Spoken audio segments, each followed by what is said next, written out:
Hey guys, what's up and welcome back to my channel! So, for today's video, i-share ko sa inyo yung mga current favorite products ko recently or as of the moment. Ito talaga yung mga products na binabalik-balikan ko, yung mga products na paulit-ulit kong binibili. Ito yung mga products na masasabi kong subok ko na. So, ayan, without further ado, let's get started with the video! So, magsisimula ako sa mga makeup products na nandito. And, siguro unahin ko na tong powder na to. This is the Dr. Sensitive All Day No Sebum Blur Powder. Ayan. Feeling ko alam nyo na din to kasi parang nakikita ko sa TikTok medyo sumisikat na rin siya. And guys, pangalawang bili ko na to kasi yung isang ganito niya, matagal naman na siya naglalast. Kasi yung pangalawang bili ko nga lang nito, mali yung shade na nabili ko. Parang mas dark siya sa akin. Pero okay lang naman. Hindi naman din siya ganun kahalata. So, I'm in the shade number 2. Yun nga lang yung concern ko sa kanya kasi hindi nakalagay yung shade niya dun sa mismong cover. Kasi naka-cover pa to pag bagong bili, diba? Yun nga lang yung concern ko sa kanya. Kaya mali yung shade na nabili ko. Pero yung performance nito, guys, as in, wala na akong masabi, guys, kasi sobrang oily ko. Tulad niyan, guys, lumabas na ako, pinagpawisan na ako at lahat-lahat. Pero parang pak pa rin yung makeup ko. Kasi lumabas ako kanina, hinatid ko yung anak ko sa school. And guys,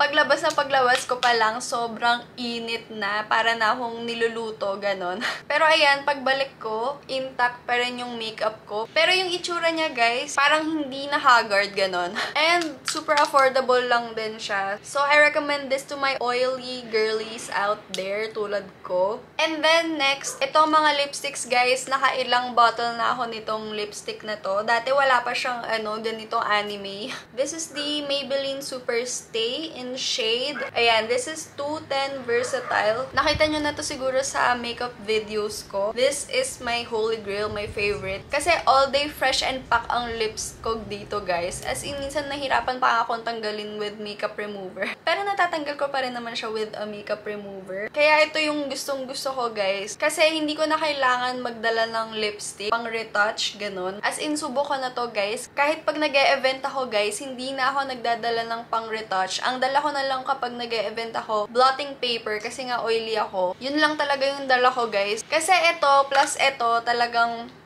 all day na yung makeup ko. Magba-blotting paper na lang ako, tapos pack na ulit yung makeup ko. Kaya super thankful ako dito kasi mahilig ako magdala ng maliit lang na bag. Kaya ayoko na magdala ng madami. Pag ito yung mga gamit ko, hindi ko na kailangan magdala ng mga pang-retouch or whatsoever. And then next one naman is itong Super Stay Vinyl ng Maybelline also. Ito naman, Super Stay din siya, pero masasabi ko hindi siya ganun ka-long lasting tulad nitong Super Stay na matte. Siguro kasi glossy siya, kaya hindi rin ganun na naglalast ng all day. Pero guys, matagal din tong naglalast. As in, kahit kumakain ako or umiinom or whatsoever, nandun pa rin siya. Pero nababawasan na yung pagka-glossy niya. So, ang favorite kong gawin ngayon, guys, kapag gusto ko ng glossy look, ang ginagawa ko is nilalagay ko muna to and then pinapatungan ko nito. Para kapag nawala na to, meron pa ring lipstick underneath. So, ayan, guys. This is my favorite combo. Pero kapag yung mga dito-dito lang, minsan ito na lang yung ginagamit ko. Hindi na ako nagpapatong ng ganito. And this one pala is in the shade Charmed. And this is 100. So, next one naman is etong Tinted Moisturizer. Hindi ko nga siya masabi na moisturizer siya kasi para na talaga siyang foundation, guys. Ito, hindi ko pa to nagagamit sa makeup videos ko kasi ginagamit ko to kapag pang-event. So, hindi pa ako nakakagawa ng event na makeup video ko. So, siguro gagawan ko rin ng video yon. Pero ito yung ginagamit ko kapag pang-event. Kasi, guys, high coverage siya, as in natatanggal niya talaga yung mga chismis sa mukha ko. So, ayan, ginagamit ko lang to kapag nag-e-event ako, pag may mga shoot ako, or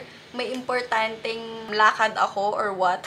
Ito yung ginagamit ko, guys. This is a tinted moisturizer with SPF 15. Ayan, syempre, I'm a sucker for SPF. And this is from Perfume Dessert. Actually, guys, hindi to sa akin. Sa ate ko to.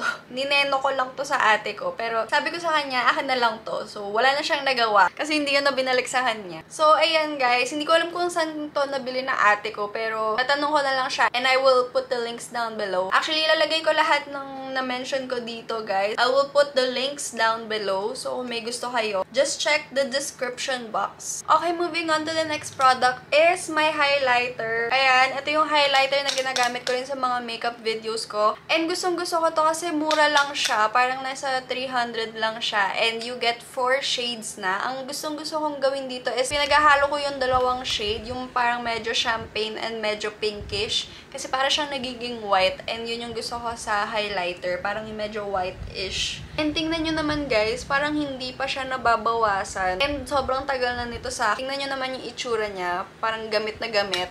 Kasi guys, ang tagal na nito sa akin. And hindi siya nababasag. Yun yung pinakagusto ko sa kanya. Kasi mostly sa mga highlighters ko guys, laging nababasag. Di ko ba alam bakit ganun. Pero ito guys, tingnan nyo naman, buong buo pa. Parang hindi nababawasan. Ayan siya guys. Ganyan yung itsura niya. So that's it for the makeup products. Moving on naman sa mga skincare products na gustong-gusto ko lately. So, starting off with this product, this is the Mediherb Soap Papaya Plus. Ito yung favorite kong whitening soap ngayon, guys. Kasi hindi siya matapang tulad ng mga ibang Kojic soap na ginagamit ko. Kasi napapansin ko dun sa mga Kojic soap na ginagamit ko is parang sa sobrang tapang niya, mas nangingitim ako. Parang kasi parang mas nasusunog yung balat. And mas sensitive siya when it comes to going under the sun. Parang mas nangingitim pa ako. Yes, of course, nakakaputi siya. Pero mas madali rin siyang nakakaitim. Ito, ang gusto ko dito is hindi siya ganun katapang. Feeling ko ang bilis niyang umeffect sa akin. Kasi dati meron akong,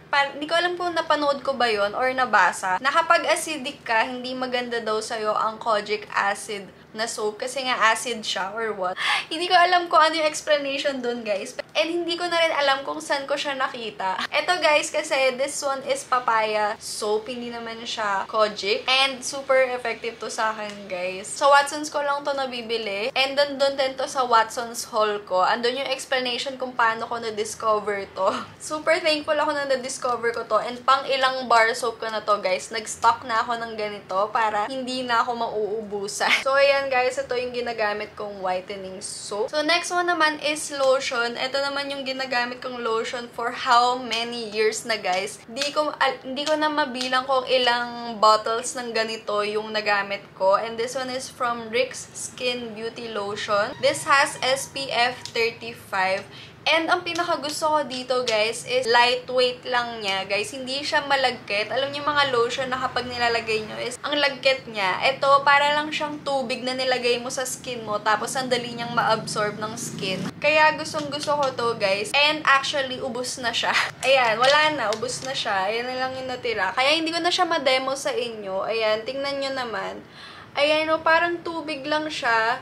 And, ayun, ganun lang kadaling ma-absorb ng skin. Na-absorb na siya agad. Kaya ito yung gustong-gusto ko. Lalo na sa panahon ngayon dito sa Pilipinas, parang kahit anong season is mainit. Parang summer na tayo all throughout the season. Kaya gustong-gusto ko ito pang everyday, guys. Ito yung ginagamit ko pang everyday. Kaya, Ma'am Rika, kung nanonood ka, ubus na po. Charot! Charot lang. Alam ko namang hindi nanonood si Ma'am Rika, kaya eme ko lang.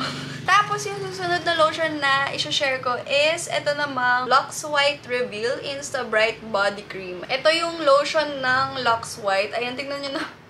Tingnan mo nyo naman takip, gamit na. And ito yung ginagamit kong lotion kapag meron akong mga events or photo shoots or importanteng lakad. Ito, guys, as in, nakaka-brightening effect siya. Ayan, try natin. Ayan, ganyan ka-konti lang yung ilalagay ko. Ayan, para na akong cutis Koreana, ganun. Kaya ito yung gusto kong instant whitening na lotion. Kasi ang dali lang din niyang ma-absorb ng skin ko. Hindi tulad ng iba na mahirap i-blend and matagal ma-absorb ng skin. Plus, malagkit pa, parang tiis ganda, ganon. Tapos kapag pinagpawisan ka pa is parang tumutulong, ganon, nakikita mong tumutulong yung lotion. Eto guys, hindi siya ganon. As in, sobrang daling i-blend. Lightweight, hindi malagkit, and hindi rin siya yung kapag nababasa is yung nakikita mo siyang natatanggal, ganon. Tapos, mag-sustain pa sa mga damit mo or what. Eto guys, hindi. Plus, this also has SPF 25 nga lang siya. But it's okay na for me kasi ginagamit ko lang naman to sa mga events or sa mga photoshoot.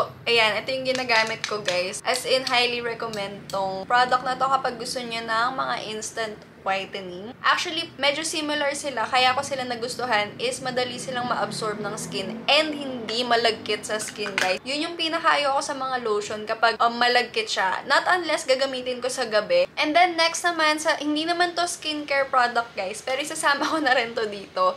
Ito yung favorite kong hair color. This is the eye color and this is in the shade ba?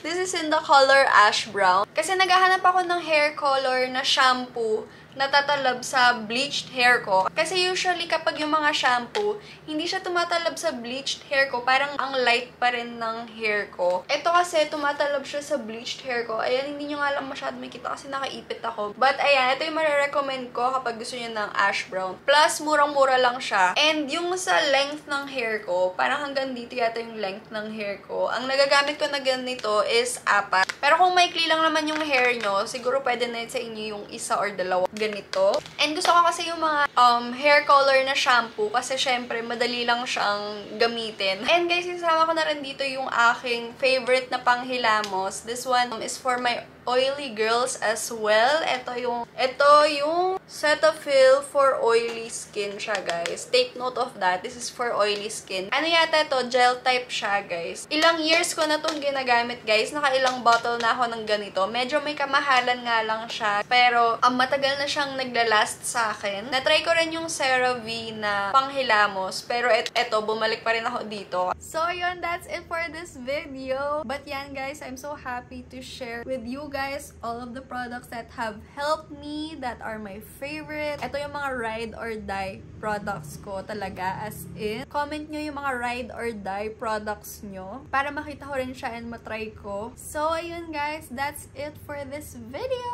Thank you so much for watching. As always, don't forget to like, subscribe, and comment down below. Kahit ano, guys. Kahit ano, actually. Mag-comment kayo para naman nakakausap ko din kayo, diba? So, ayun guys, that's it. Bye!